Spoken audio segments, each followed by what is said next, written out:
Biocultores, buenas noches, bienvenidos a esta emisión de Bioethics News. Y bueno, en una inmerecida representación de la doctora Netza, su servidor, Froilán Hernández Lara González, los acompañará en esta emisión al doctor Salvador Arellano. Y bueno, pues en esta ocasión vamos a tener unas invitadas de lujo. Así que me permito darles la bienvenida a todos ustedes. Y bueno, doctor Arellano, por favor, haga las presentaciones pertinentes, por favor. ¿Qué tal? Muy buenas noches a todos nuestros amigos de Bioethics News. Un placer, un honor nuevamente estar en esta nueva emisión, porque las noticias en bioética, como siempre, merecen ser reflexionadas. Y agradezco mucho, por supuesto, antes que nada, la participación del doctor Froilán, quien es el presidente del Observatorio Mexicano de Bioética y que hoy nos acompaña. Él dice que no se siente del todo merecido, pero por supuesto que es un gran honor que hoy nos acompañe en esta conducción del programa Dr. Froilán. Y bueno, sin más preámbulo, quisiera presentar a dos extraordinarias mujeres, a dos extraordinarias pensadoras, a dos extraordinarias académicas, que es la profesora Esther Mazó de la Universidad de Granada y a la profesora Rosana Triviño Caballero, profesora de ayudante, doctora de ética médica de la Facultad de Medicina y Ciencias de la Salud de la Universidad de Alcalá. Ni más ni menos, este programa está hoy derrochando en la virtud de poder contar con la presencia tanto de la doctora Esther como de la doctora Rosana, porque justamente hoy engalanan y superengalanan este programa. Bienvenidas, doctora Esther, bienvenidas, doctora Rosana. Muchas gracias. Es un honor estar aquí. Muchas gracias por vuestra presentación. El honor es para nosotros, el honor es para nosotros. Y bueno, doctor Froilán, ¿cómo ve estas extraordinarias profesoras que hoy engalanan de la Universidad, insisto, de Granada, en España, y de la Universidad de Alcalá, y que nos vienen justamente a presentar algo de vital importancia? Doctor Froilán. Sí, justamente, pues tenemos estas invitadas de lujo que nos van a platicar sobre un trabajo en el que han participado en una monografía muy interesante que se publicó en la revista Enraonar, espero que lo haya yo pronunciado de manera correcta, que es un instrumento académico que ha sido editado por el Departamento de Filosofía de la Universidad Autónoma de Barcelona y que, bueno, como dato interesante, fue fundada en 1981 y que actualmente tiene como director a David Casauberta y como editor a Ángel Puyol, que gracias también a ellos es que tenemos todo este acervo académico que hoy tenemos verdaderamente el privilegio de escuchar y de discutir. En esta revista se ha publicado una monografía en el volumen 65 que contiene nada más que 11 artículos, un editorial y 4 reseñas del libro. En sí, los artículos pues son merecedores de una lectura profunda y de una reflexión. Y bueno, por supuesto, nuestras invitadas de hoy pues participaron y seguramente vamos a tener mucha discusión y mucha reflexión con todo lo que ellas nos van a compartir. Doctora Esther, doctora Rosana, ¿nos pueden platicar en un primer momento sobre lo que es la estructura de esta revista en Raonar? Corríjanos, porque no sabemos mucho de catalán por estos lados. Sé, porque estuve revisando también la revista, que esa es una palabra catalana que significa discutir o examinar en una conversación. Adelante, doctora Esther. Bueno, muchísimas gracias otra vez. Bueno, efectivamente, esta idea del monográfico, bueno, y publicarlo en Enraonar, después voy con esa parte, surgió, bueno, es una idea colectiva que surge del grupo Espacios, que son unas siglas, no sé si también lo habréis leído en la editorial, que corresponden al grupo o a la denominación Ética Salubrista para el activismo, la observación, el cuidado y la observación social. No sé si lo he dicho al revés. Bueno, esto es un grupo que surgió, un grupo de reflexión en realidad casi, ¿no? Una especie de red de intercambio, de reflexión colectiva que surgió al calor de la pandemia, precisamente. Bueno, Rosana, de hecho yo me uní un poco más tarde, tal vez Rosana puede contar ahora la idea exactamente de dónde surgió, pero bueno, es el monográfico viene de, pues bueno, para un intento de dar una primera respuesta, tal vez más intuitiva, más un poco como urgente de campaña, como decimos también en la editorial, ante esta situación que estamos viviendo tan desconcertante en fin, tan inédita en algunos aspectos, en otros tal vez no tanto. Y bueno, pues Enraonar pues fue un espacio que se nos brindó muy generosamente por parte también de gente que está en el grupo, Ángel Puyol, que como habéis bien dicho es también miembro de Espacios y es editor de la revista. Y bueno, la verdad que la colaboración con la revista y con el editor, David Casacuberta, el director, muy bien también, ¿no? Todo el mundo ha trabajado muy rápido, muy bien. No sé si Rosana quieres añadir algo sobre cómo surge Espacios, que en el fondo es el germen de este monográfico, entre otras cosas. Pues sí, la verdad que, bueno, fuimos añadiéndonos poco a poco como más personas que estaban interesadas en las cuestiones que se planteaban a raíz de la pandemia. O sea que tampoco le llevo muchísima ventaja, es una cosa muy reciente, pero ha sido muy intensa. Nos ha servido mucho además como de acompañamiento académico, ¿no? De compartir en un momento en el que literalmente no se podía salir de casa en nuestro país. Fue en pleno confinamiento, era como en marzo o por ahí. Bueno, pues a raíz en realidad la iniciativa surgió en Granada, fue como la semilla.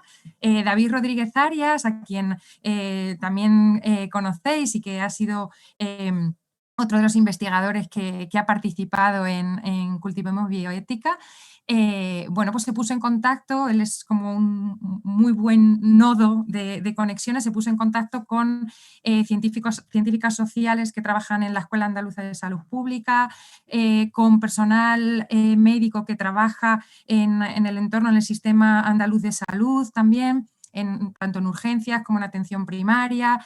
Se puso en contacto, por supuesto, enseguida también Teresa, que se suma, López de la Vieja, se suma también a toda iniciativa que le resulte estimulante y estaba allí en la primera, Chicha Usín, de filosofía, Esther como antropóloga. O sea, que fuimos como conformando un grupo netamente interdisciplinar, como lo es la propia bioética y así la entendemos, con profesionales del ámbito de la salud que estaban en primera fila y afectados directamente por todo lo que estaba aconteciendo, por gente desde el enfoque de las ciencias sociales, hay también una psicóloga, para hacer como el análisis y además son expertas en salud pública, con lo cual pues tenían esa perspectiva y luego nuestra reflexión como filósofas antropólogas más desde el ámbito también humanístico, si se quiere, y específicamente bioético, ¿no?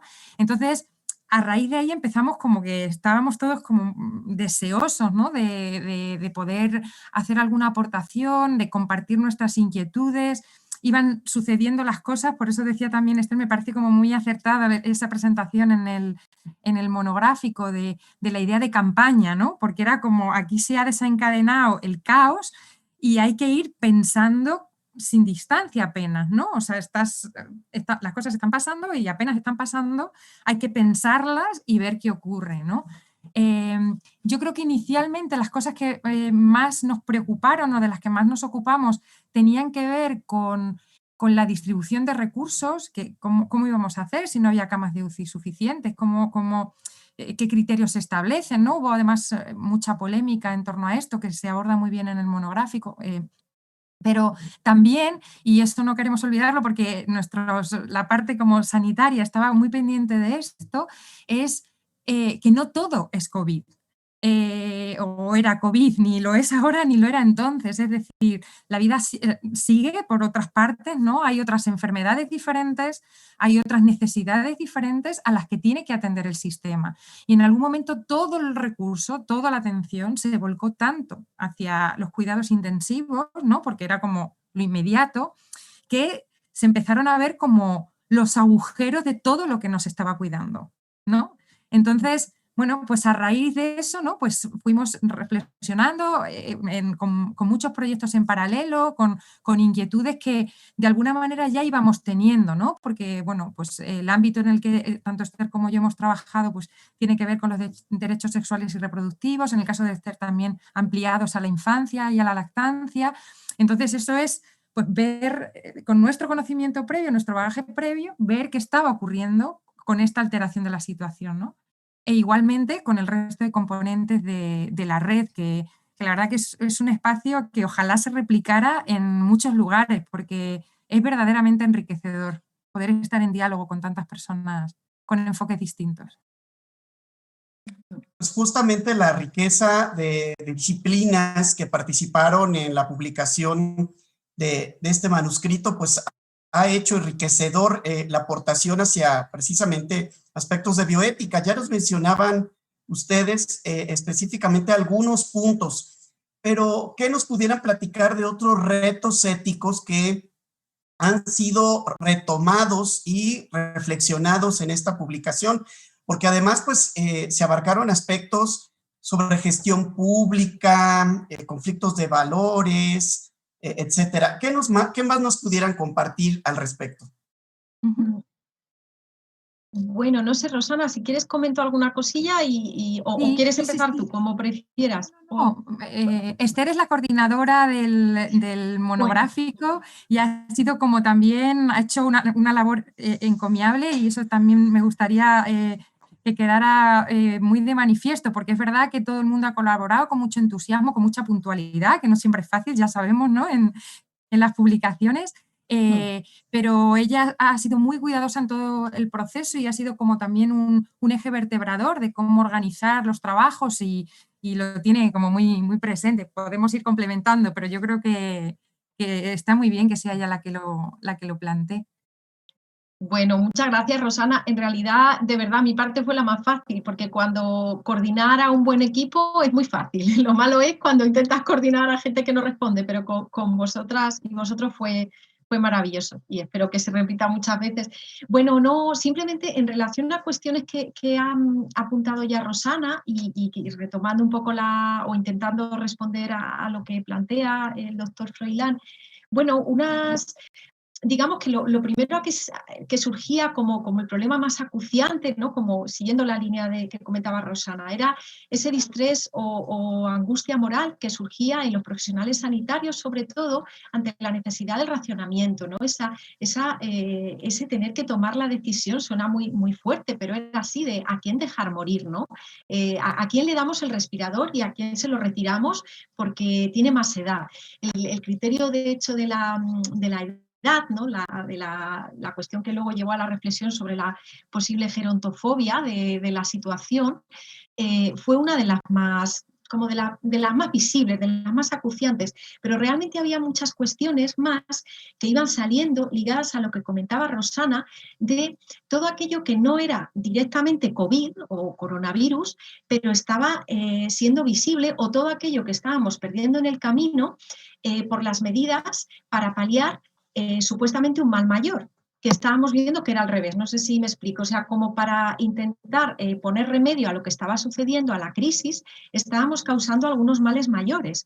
Y eso se vio claramente con el tema de las embarazadas y de la restricción por ejemplo, del contacto entre las mamás y los bebés recién nacidos, pero no solamente. Se vio también en todo aquello. Yo recuerdo siempre un dicho, y lo suelo recordar cuando hablamos de estas cosas. Rosana lo sabe, el de los elefantes que se pelean, ¿no? Hay un dicho africano muy, muy famoso, que yo creo que ya sale, en fin, nos lo hemos reenviado por WhatsApp muchas veces, que dice algo así como que cuando los elefantes pelean o hacen la guerra, es la hierba la que sufre. Entonces, ¿qué pasa? Con una crisis, y con cualquier crisis, y con esta más todavía, hemos visto cómo los espacios que ya partían de una mayor vulnerabilidad previa, o de un estado de discriminación estructural mayor, han sido los que realmente más están sufriendo la situación, o más han visto multiplicarse todavía más las discriminaciones que estaban padeciendo. Estoy pensando sobre todo desde la idea interseccional o la teoría de la interseccionalidad en personas con diversidad funcional o discapacidades, preferimos llamarlas con diversidad funcional, mujeres en muchas de las situaciones en las que puede estar una mujer, viendo su vulnerabilidad acrecentada, una situación, por ejemplo, de tránsito migratorio, una situación de necesitar una interrupción de embarazo, que eso Rosana puede hablar mucho más, una situación de estar en proceso de parto. En esas situaciones es donde se veía ese lodo cuando pasaba todo, de cuál era la hierba que estaba sufriendo más, ¿no? Y que en realidad partíamos de inequidades previas que se reproducen y se, en fin, se acrecentan cada vez más bueno, en cualquier crisis, ¿no? Pero en esta de una manera muy singular. Rosana, si quieres comentar, que no quiero para nada monopolizar la palabra. Me parece que está muy completa la exposición, ¿no? Efectivamente, si por buscarle un poco el aprendizaje que vamos teniendo de la situación y de todo el proceso, es precisamente constatar problemas que ya había, pero que de alguna manera llamaban como poco la atención o no se sentían tan acuciantes, bueno, pues porque estaban ahí, ¿no? Se normalizan mucho. Sin embargo, en esto que nos pone como más en jaque, en una situación bajo mucho más estrés, ¿no?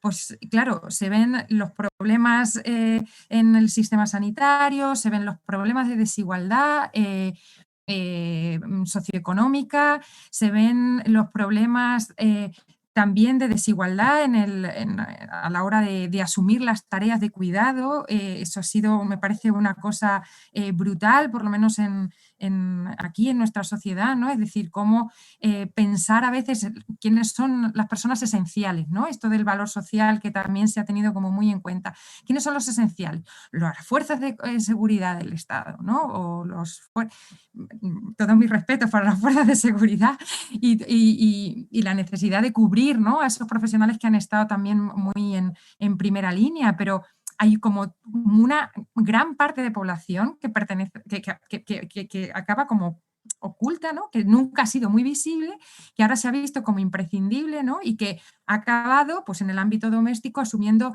tareas de cuidado importantísimas para el sostenimiento de la vida, ¿no? Y de los entornos, cómo eso ha afectado también al trabajo, a sus profesiones, al tener que compaginar en un espacio que es el que es, en las ciudades grandes sobre todo, de manejar a los chicos que pasan por detrás de la cámara mientras alguien intenta negociar algo o escribir algo, o sea, sobre quién está recayendo esto, la situación terrible de las residencias para personas mayores, que aquí ha sido como un episodio muy traumático y está siendo un episodio muy traumático en la crisis, ¿no? Porque, bueno, pues se ha cebado especialmente en personas de edad avanzada con comorbilidades. Y cómo ese sistema, ¿no? Que una cree que deja allí a su mamá, a su papá o sus abuelos, ¿no? Como unas condiciones de cuidado muy buenas, ¿no? Tú pagas por aquello y aquello está todo bien.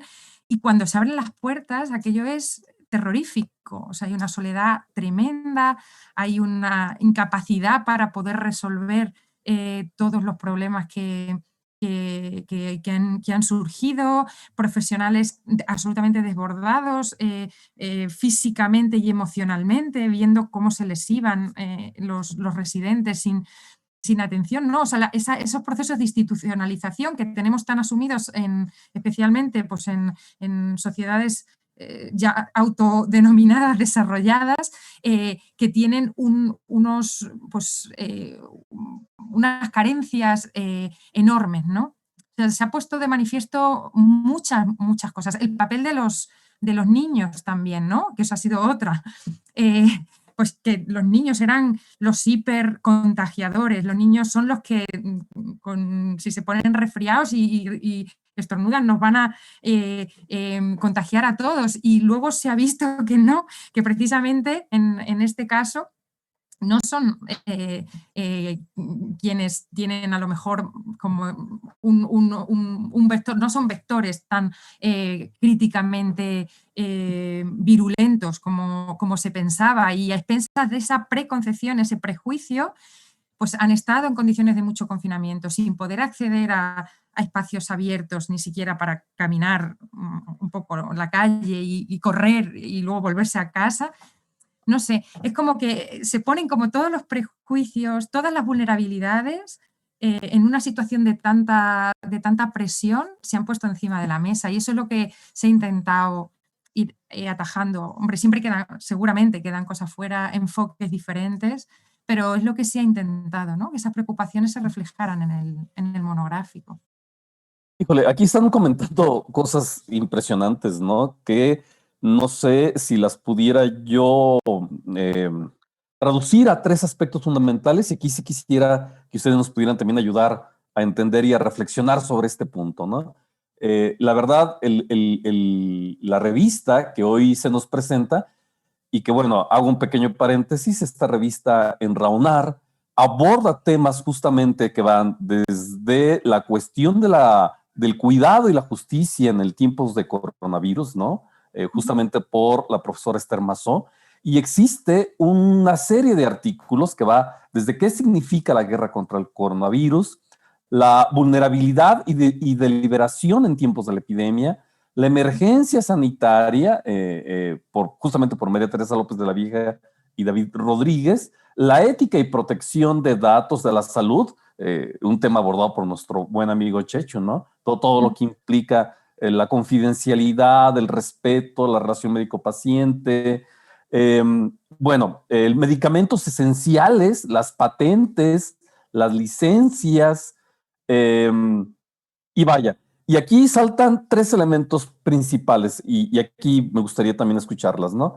Una primera es que la pandemia, lo primero que coloca sobre la mesa es que tenemos una suerte de ignorancia, o nos reveló, no que no la hayamos tenido, sino que la hizo visible, una ignorancia total a esa soberbia de un avance tecnocientífico o biotecnológico, y que sobre todo promocionado por películas o vaya, este tipo de shows donde hemos avanzado, tenemos un super conocimiento, y llega la pandemia y nos revela lo que es por más que evidente, que no tenemos conocimiento absolutamente de nada y que no tenemos control de nada. Los debates desde si utilizamos cubrebocas o no, aquí en México fue todo un tema, ¿no? Al inicio decían que no, que si no, que no servían, que si servían, que a lo mejor, que quién sabe, ¿no? Cuestiones de regresar a mecanismos medievales, ¿no? Parece ser que la única garantía de protección o de combate ante este nuevo virus era regresar a las prácticas de confinamiento, ¿no? Pero un confinamiento mal logrado, mal planeado, con una serie de prejuicios, como bien lo señalaban los niños, ¿no? Los niños son los grandes contaminadores y hay que alejarlos, ¿no? Por completo. El segundo momento, además de la ignorancia, de no saber ni siquiera qué ante una situación tan emergente como esta, era la cuestión que la pandemia no es democrática. Es decir, finalmente atenta contra las personas con más desventajas. ¿Me explico? Es decir, era muy fácil decir, quédense en casa, pero ¿quiénes se podían quedar en casa? ¿No? En el caso de México, particularmente, el 73%, atención, el 73% de las víctimas son personas que apenas tenían estudios de primaria. O sea, este es un dato demoledor. Quédense en casa, pero ¿quién puede quedarse en casa? ¿No? Sí, cuidémonos, usemos cubrebocas, usemos gel antibacterial, no salgamos, alimentémonos sanamente, hagamos deporte en nuestras casas, como si las casas estuvieran habilitadas para hacer deporte, alimentarse sanamente, ¿no? La cuestión de la educación, ¿no? Esta situación de dar clases en línea que ha puesto también sobre la mesa una incapacidad pedagógica, no solamente de los docentes, sino incluso de los propios estudiantes en esta relación profesor-estudiante, ¿no? Y en un tercer momento, y ya también para poder escucharles a ustedes, la cuestión de esos problemas y esos dilemas que la pandemia ha puesto como un gran lente de aumento sobre como sociedad hemos dejado de hacer, ¿no? ¿Cómo decirlo? Un menosprecio por la sanidad pública en virtud de, diría María José Guerra Palmero, una especie de hostelería sanitaria, por un lado, ¿no? Y bueno, y todo lo que ello implica. Doctora Esther, doctora Rosana. Bueno, wow, es que efectivamente son muchísimas cosas las que está comentando el doctor Arellano y bueno, pues en fin, todas estas inquietudes son muy, muy compartidas.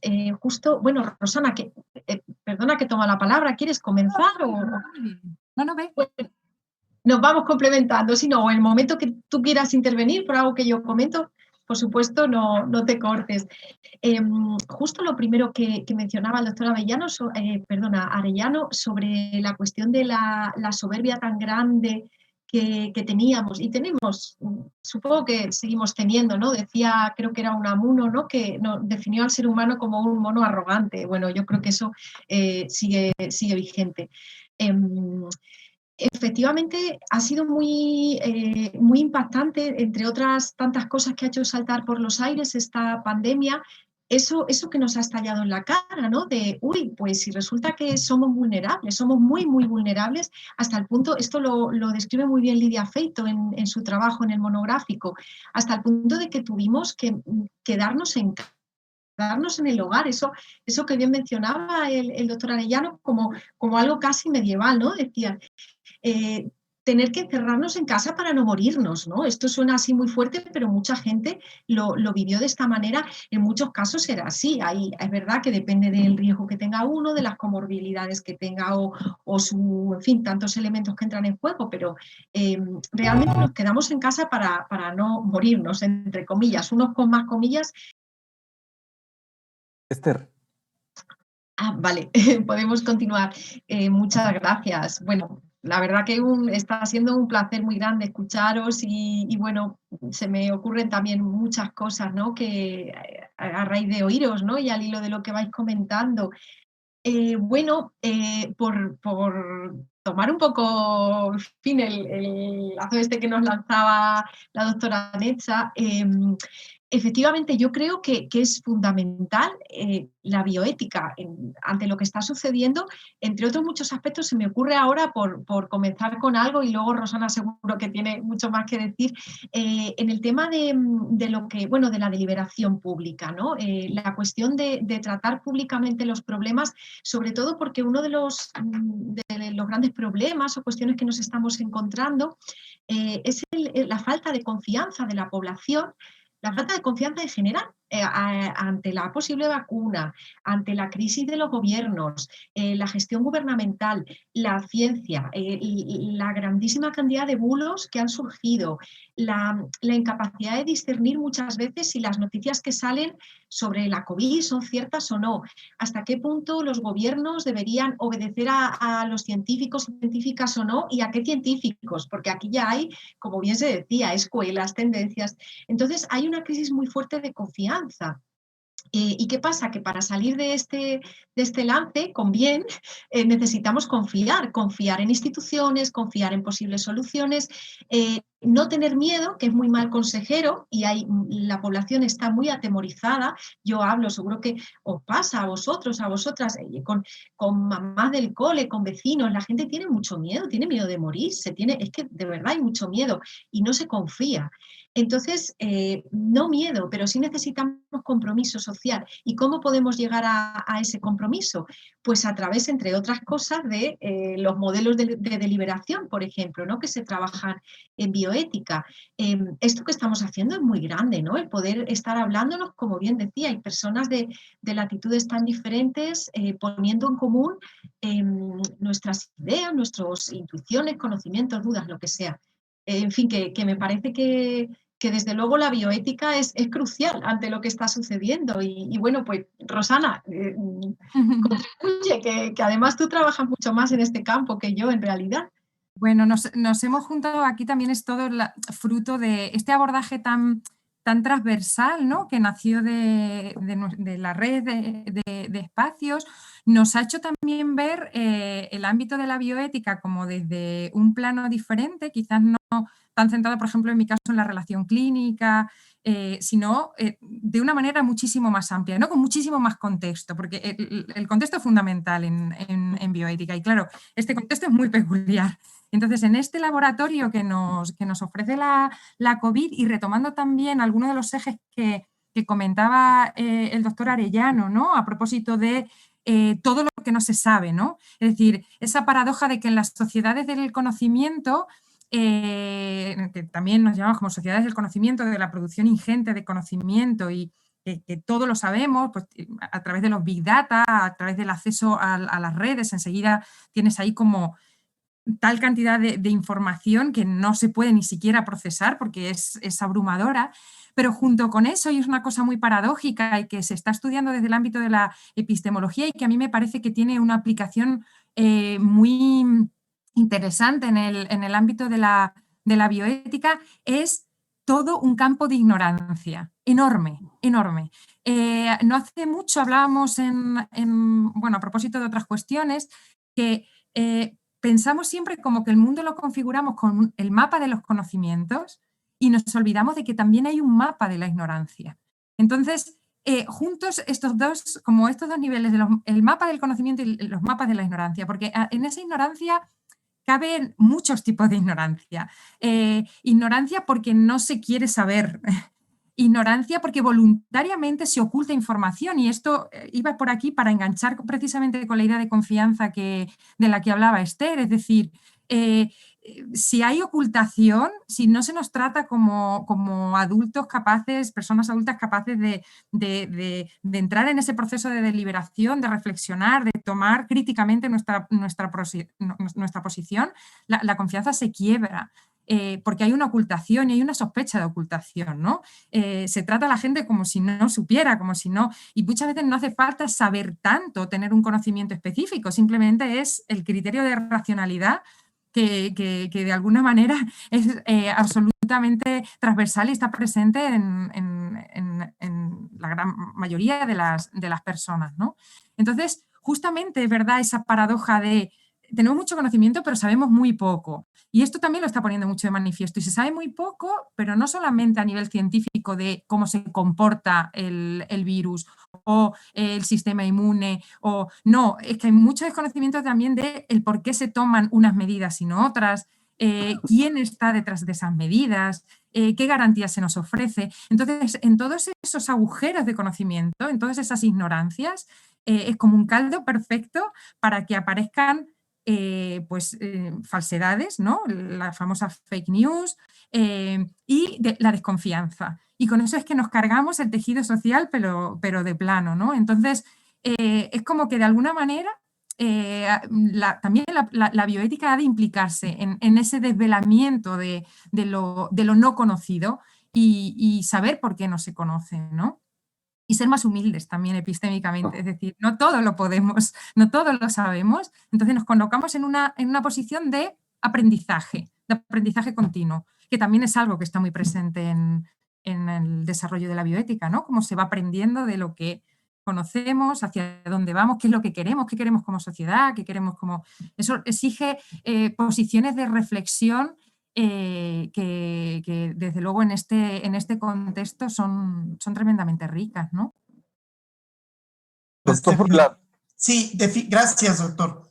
Pues sí, definitivamente la bioética, como lo hemos platicado hasta ahorita, en esta posibilidad que tiene de interactuar con varias disciplinas, es decir, una naturaleza multidisciplinaria y transdisciplinaria, definitivamente nos ha ayudado a través del manuscrito y todo lo que ustedes nos han platicado, de analizar la problemática tan compleja que se ha desarrollado en torno a la pandemia.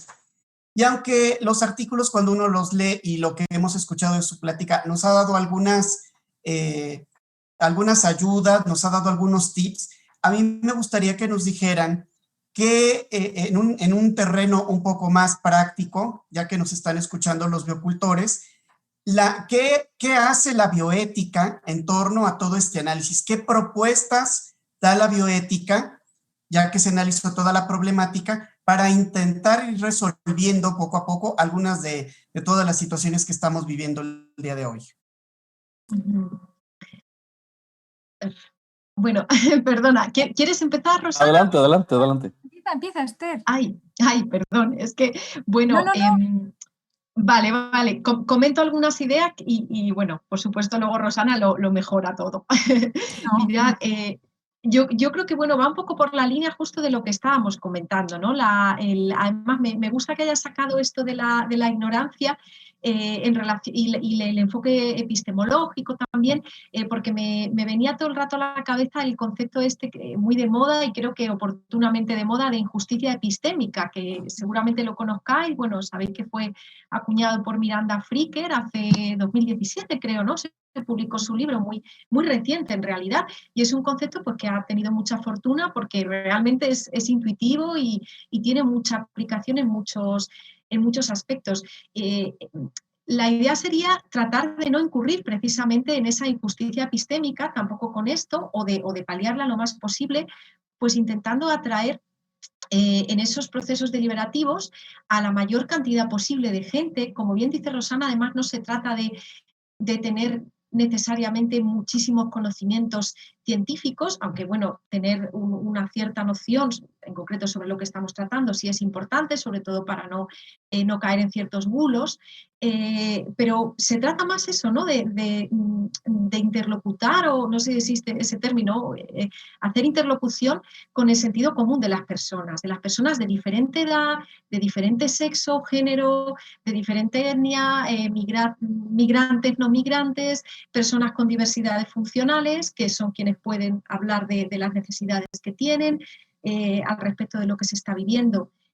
Ese fomento, ¿no?, de la deliberación, ciertamente, y ligando con otras cosas que se han comentado, también con los 3 puntos que señalaba antes, o las 3 reflexiones del doctor Arellano, esto no ha sido ni es nada democrático, frente a lo que se ha dicho muchas veces cuando empezó la pandemia, que por cierto a mí lo quería comentar antes, a mí me pilló al otro lado del charco. Yo estaba haciendo una estancia en Argentina, en Buenos Aires, y allí estuve las 5 primeras semanas fuertes de confinamiento, y bueno, me sirvió para ver en primera persona la diferente forma de enfocar una situación en función de las diferencias culturales, ¿no? Yo como antropóloga pues siempre le veo también la pata culturalista, por así decir, a la cuestión.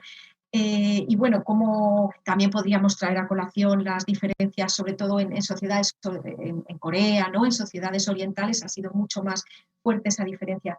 Pero bueno, que se decía mucho al inicio esto de que el virus era democrático porque estaba en todas partes, pero claro que no es así, ni hay igualdad, es que ni siquiera por una cuestión, por desgracia o por suerte, no lo sé, fisiológica, de que parece que hay personas con un sistema sanguíneo que les da menos fuerte y otras les da más. Pero ya no solo eso, hay diferencias intra, digamos, dentro de los países, las personas más acomodadas, las personas, como bien decía el doctor Arellano, que se podían quedar en casa. Era un rollo quedarse en casa, pero en realidad era un privilegio poder quedarse en casa. En Argentina comentaban mucho cómo una gran parte de la población tenía actividad cotidiana de economía de subsistencia, no podía quedarse en casa, por supuesto, pero también en España ha pasado en muchos sectores. Entonces, ni internacionalmente ni internacionalmente ha sido democrático, ni es democrático. Democrático, no sé si igualitario sería tal vez la palabra, esto del virus, ¿no? Y bueno, y eso tiene que ver con tomar la palabra, con la deliberación, con escuchar a las personas, ¿no? En cómo se siente la gente y qué se puede aportar desde esa visión de la deliberación pública. Bueno, disculpad que es que me enrollo un montón, Rosana, por favor. La comenta tú. No, a mí me parece que está muy bien, si vamos así como complementando un poco con nuestras propias trayectorias. Yo estoy, vamos, bastante de acuerdo contigo en lo que dices, retomando un poco así que qué propuestas desde la bioética. Yo creo que como punto de partida, por supuesto es que está como nuclearmente la cuestión de la deliberación, es la identificación. Muchas veces también en la bioética se buscan como respuestas, ¿no?, como soluciones, como una receta que uno hace esto, esto y esto y el problema se resuelve, ¿no? Hay muchas más preguntas a veces que respuestas, pero esas preguntas son absolutamente necesarias para tomar conciencia de los problemas reales, es decir, de esas zonas oscuras de las que muchas veces pues, no se tiene noticia o no se presta atención porque no interesa, porque precisamente a quienes afectan, al hilo también de los ejes que planteaba Salvador, ¿no? Porque son cosas que afectan a otras personas, es decir, que haya un mal sistema público de salud, es verdad que no es bueno para nadie, pero siempre habrá quien se lo pueda pagar, ¿no? Y quien se lo puede pagar pues es menos problemático que a quien se le niega una asistencia gratuita y universal, ¿no? Entonces, que haya un deterioro ahí, la escuela pública, los recursos para, que esto ha sido otro de los grandes problemas, ¿no?, el acceso a la educación en situación de confinamiento y demás, no solamente el decir no puedo salir o salgo al trabajo, es que no me puedo permitir quedarme en casa porque tengo que ir y con lo que saque ese día come mi familia o como yo mismo, sino que los chicos, las chicas no tenían tampoco cómo poder seguir su formación, que es absolutamente fundamental, es una fuente importantísima para conseguir la igualdad y la movilidad social, ¿no? Entonces, todos esos elementos, la toma de conciencia de esos problemas y la identificación de esos problemas, que se piensa a veces que está alejado de cuestiones de salud, a veces esto es como un inciso, ¿no? Pero me parece muy importante porque a veces la bioética se entiende como vinculado a, dice bioética, aborto, eutanasia. Cuestiones que son como los sexy topics que dice un colega nuestro estadounidense, ¿no? Es como, eso es la bioética sexy, ¿no? De lo que todo el mundo habla, etc. Hay mucha gente afectada por esos problemas y por supuesto hay que atenderlos, no niego eso, ¿no? Pero yo pienso que la bioética es más. La vida es mucho más que eso. Y además en relación precisamente con la salud, es decir, nuestra situación de salud, y lo comentaba creo muy bien ahora Esther, lo ilustraba muy bien, ¿no? Es decir, en nuestra situación de salud intervienen pues, todas esas dificultades económicas por la situación social que se vive, la educación, el acceso a los sistemas sanitarios, cómo no nos afecta igualmente, aunque se diga, no, el bicho no hace distingos entre personas, el bicho se mete en el rico y en el pobre, no, mira. O sea, es verdad que eso puede ocurrir, pero en la situación en la que está una persona en situación de privilegio frente a otra persona que no lo está, o sea, las posibilidades, la probabilidad de supervivencia y de cómo atajar las secuelas posteriores, que ese es otro problema que también daría para mucho, ¿no? Lo que se llama la COVID persistente. Es decir, todas las secuelas que deja la enfermedad. No solamente es superar la enfermedad y sobrevivir y ya se acaba como una mala gripe, no. Es que luego a lo mejor hay una fibrosis pulmonar que va a impedir una buena capacidad pulmonar y eso va a significar que no vas a poder seguir trabajando en lo que trabajabas. Todo eso es salud. O sea, en realidad pensamos mucho que la salud es como una cosita como más de la enfermedad, el granito, la fiebre. No, es una cosa muchísimo más amplia e identificar todo eso. Yo pienso que la bioética, de verdad estoy absolutamente convencida, ofrece esas herramientas, esos instrumentos de reflexión crítica, de identificación de problemas y a partir de ahí, con esa toma de conciencia, intentar hacer propuestas e intentar que se oigan esas propuestas y que se lleven adelante, ¿no? Pero fundamentalmente es como ese primer paso. Y ahora soy yo la que se ha enrollado un montón, me parece. No, creo que has tocado una cuestión capital sobre la importancia de la bioética para poder adentrarnos y comprender justamente este tipo de complejidades enormes. La pandemia no solamente es pandemia, es sindemia. Implica cuestiones sociales, antropológicas, económicas, de justicia, jurídicas, clínicas, de pobreza, vaya, de género. Hoy por hoy creo que la violencia, por ejemplo, de género no solamente se da, como ustedes lo anotaban en su ensayo, en esta revista, sino que se ha disparado, en el caso mexicano, al interior de los hogares, porque muchas mujeres se vieron obligadas a estar en casa con su agresor, por ejemplo, ¿no?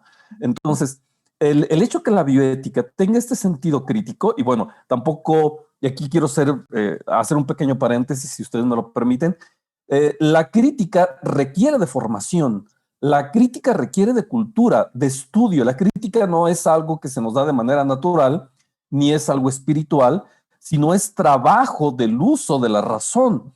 Y revistas como Enraonar, creo que este es uno de sus grandes objetivos, el propiciar la crítica, es decir, el propiciar el estudio, el propiciar la reflexión. Y esto no se da si no nos adentramos a cada uno de esos artículos. Por ejemplo, estoy yo muy entusiasmado simplemente con ver el título de alguno de ellos, ¿no? Por ejemplo, hay un artículo que está señalando la importancia de la bioética y cómo la bioética puede dotar justamente de elementos para la comprensión de esto. Pero la crítica no es algo natural, la crítica no es algo, vaya, no es simplemente un adorno, es esfuerzo, es trabajo conceptual, es leer, es investigar, es adentrarse a los problemas y tener información de base para ahí poder comenzar a realizar reflexiones. Y creo que esta revista y el trabajo que ustedes han coordinado, por demás, es maravilloso. Vaya, yo invitaría a todos los biocultores que entren a la página, que entren a la revista, va a estar por ahí colocada seguramente en la descripción del programa de YouTube, para que vean la diversidad de temas, pero la diversidad en congruencia de temas con lo que hoy nos ocupa. No sé si quiera comentar algo, doctor Froilán. Pues no, todo lo que ha dicho es cierto. También me parece estupendo resaltar un artículo que precisamente escribió Miguel Melguizo Jiménez y Maite Cruz Piqueras, también con participación de Maribel Tamayo. Esto en relación a un análisis de una película que seguramente muchos de los biocultores ya vieron, que se llama Contagion. Nothing spreads like fear, es decir, pues es contagio prácticamente. Aquí en México creo que se llamó contagio y en algunos otros lugares epidemia. Entonces hacen un análisis de la película y justamente los autores hacen paralelismos con la actual crisis pandémica. Entonces me parece que también es una herramienta muy, muy, muy útil, muy atractiva para muchos, porque de alguna manera, pues con ver imágenes, aunque sea de película, pues uno a veces se adentra uno mucho en el film, y entonces pues uno hasta está experimentando todas las sensaciones que se viven. Entonces, me parece que este artículo también, como parte de todo este acervo que la monografía conlleva, pues nos está también dando otra opción de análisis, otra forma. Y entonces me parece que es muy, muy interesante toda la coordinación que la profesora Mazó hizo y por indudable la participación de todos. Claramente, si puedo añadir una cosita a propósito Adelante. acerca de la película de Contagio. Como hablábamos antes, ¿no? De bioética, ¿qué puede aportar? Pues es que, claro, la bioética además utiliza una multitud de herramientas, y al hilo también de lo que comentaba Salvador a propósito de la necesidad de formarse, de leer, de estudiar, etcétera, ¿no? Entre las múltiples herramientas y dentro de la metodología variada que ofrece la bioética, estos autores, que además son bastante afines a esta metodología, son, aparte de Miguel Melguizo, es médico de atención primaria, Maite Cruz es socióloga, experta en salud pública, e igualmente Isabel Tamayo es psicóloga y experta en salud pública, ¿no? Pero todos están comprometidos con cuestiones de bioética, llevan un posgrado de experticia en bioética en la Escuela Andaluza de Salud Pública. Y quiero decir que han desarrollado mucho estas herramientas y las han utilizado mucho desde el punto de vista de la bioética narrativa, ¿no? Por eso el uso de la película, es decir, la narración fílmica, literaria o la contextualización de casos te da ese todo, ¿no? Y lo que comentabas muy bien, Froilán, ¿no? A propósito de esa idea de que, bueno, estás como más cerca, lo ves más, le pones cara a quién es el que está enfermando, le pones cara a la preocupación de la madre del que enferma, le pones cara a quienes están tomando las decisiones y en qué contexto la están tomando. No sé, de alguna manera pues le da como vida, ¿no? y movimiento y humanidad y incertidumbre y la duda que de alguna manera nos aqueja a todos, ¿no? Muchas veces no es en pararse solamente en un caso clínico que te hace una descripción de paciente de 40 años que acude a la consulta, presenta no sé qué síntomas. No, todo esto te da un contexto social, vital, político, sanitario, que merece la pena, sobre el que merece la pena reflexionar. Al hilo de esta película se pueden usar otras, ¿no? Ellos, yo creo que muy acertadamente la eligieron porque además parecía como una profecía, ¿no? La película es previa a todo lo que nos pasó y poder hacer ese paralelismo. Y luego paralelismos entre esa película que se da en unas circunstancias determinadas y compararlo con sociedades como la nuestra, pero también en otros lugares. Es decir, bueno, es que esto que se plantea aquí es ciencia ficción si lo pensamos en relación con, qué sé yo, un poblado africano o en mitad de la selva amazónica, no lo sé, ¿no? Cuestiones diferentes. Pero es otra de las aportaciones de la bioética, ¿no? La multitud de enfoques para el análisis, y el narrativo es muy útil y muy ilustrativo, ¿no? Para fomentar ese espíritu crítico.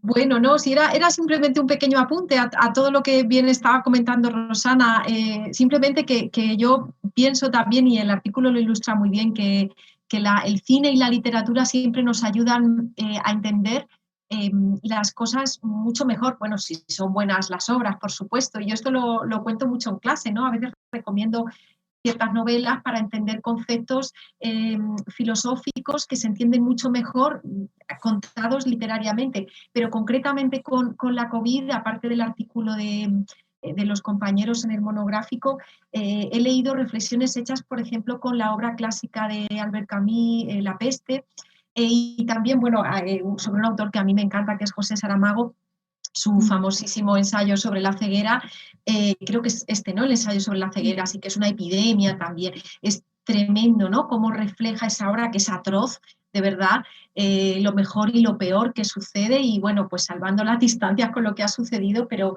hay una identificación muy fuerte con cosas que han sucedido en esa obra, que es una obra maestra. Bueno, ya está, era un comentario así, pero bueno, que me... Excelente, excelente. Pues la verdad, un honor, un privilegio. Tenemos la doctora Netza, y lo sé por buena fuente, está que quema y que arde por haber querido estar el día de hoy con nosotros, pero seguramente ella va a querer estar con ustedes en un programa especial. Y bueno, enhorabuena en Raonar está este monográfico de ética y salud en tiempos de pandemia, reflexiones sobre cuidado y justicia social.